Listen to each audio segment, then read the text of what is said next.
আমি শিয়া সুন্নি এই ভেদাভেদে যেতে চাই না। আমি যখন ইরান নিয়ে নিউজ করি আপনারা খেয়াল রাখবেন, পশ্চিমা রাষ্ট্রগুলো বিশেষ করে মার্কিন যুক্তরাষ্ট্র বা ইসরায়েল বা আরও যারা আছে তারা কিন্তু ইরানকে ওই শিয়া ভিত্তিক দেশ মুসলিম ইরান, সুন্নি ভিত্তিক দেশ মুসলিম ইরান এই কমিউনিটিতে কিন্তু ভাবে না। এদের ভাবনাটা হচ্ছে অনলি কি মুসলিম। সো অনেকে আছেন যারা এই যে ভেতরে থাকা হিংসা বিদ্বেষ বিভেদ, আমি আমার কমেন্টে দেখে আশ্চর্য হই এই গোয়ামারা জাতির আসলে এত দুর্দশা কেন। নিজেরা তো একটা লোমও ছিঁড়তে পারি না, যখন ইরান ছিঁড়ছে তখন আবার ইরানকে অপছন্দ করছি। ইরানের সাপোর্টাররা কারা একটু ভিডিওটা শেয়ার করবেন আর কমেন্টও জানাবেন। মধ্যপ্রাচ্যে বড় কিছু একটা ঘটতে যাচ্ছে। সার্বিক পরিস্থিতিতে আমরা দেখছি রাশিয়া তার বড় বড় কার্গো সামরিক বিমানগুলোকে ইরানে পৌঁছাচ্ছে। কি পরিবহন করছে জানি না।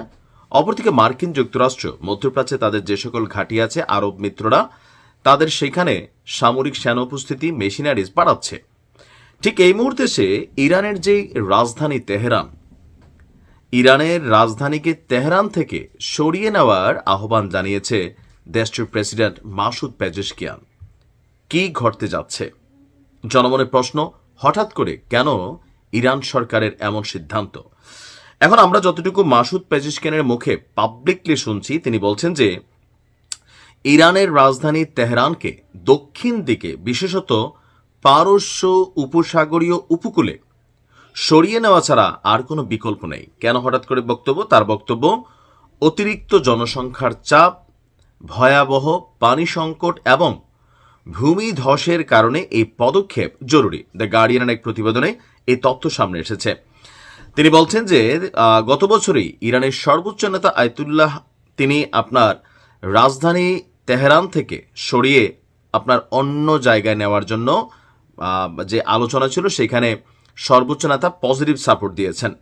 যদিও তিনি স্বীকার করেন যে এই প্রস্তাব এটা বড় কঠিন, এটা নিয়ে আলোচনা আছে, সমালোচনা আছে, তবে বর্তমানে যে গভীর সংকট তৈরি হচ্ছে, বাস্তবতা হচ্ছে যে ইরানের রাজধানী তেহরান থেকে সরিয়ে নিতে হবে।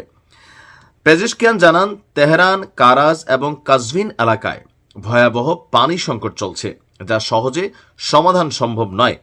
তেহরান শহরে 1 কোটিরও বেশি মানুষ বসবাস করে এবং তারা ইরানের মোট পানির প্রায় 1/4 ব্যবহার করে।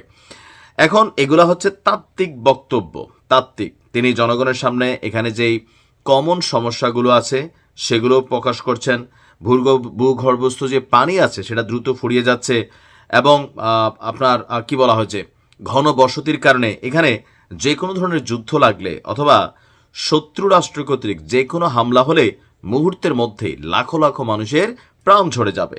তো সকল কিছু মিলিয়ে তিনি বলছেন দেশের সমস্যা মোকাবিলার জন্য উন্নয়ন পরিকল্পনা, অর্থনৈতিক কর্মকাণ্ডের কেন্দ্র পারস্য উপসাগর এলাকার দিকে সরাতে হবে। আর কোথায় যাবে? ধারণা করা হচ্ছে পারস্য উপসাগরের তীরে অবস্থিত হরমুজগান প্রদেশ থেকে সহজেই খোলা সমুদ্রে যাওয়া যায়, যা বাণিজ্য এবং অর্থনৈতিক সম্পর্ককে বাড়াবে। আর এই সম্ভাবনাকে নতুনভাবে কাজে লাগালে অনেক কিছু এখানে সার্বিক সার্বভৌমত্ব, নিরাপত্তা, এছাড়া আরও বিভিন্ন জিনিস এখানে কানেক্টেড। তবে বিশ্লেষকরা বলছেন যে আগামী দিনে মধ্যপ্রাচ্যের যুদ্ধের ঝুঁকিকে কেন্দ্র করে তেহরান তাদের রাজধানী থেকে আপনার এই যে হরমুজগান প্রদেশ যেটা বলা হচ্ছে সেইখানে নিলে কৌশলগত অনেক দিক মানে অ্যাডভান্টেজ পাবে ইরান।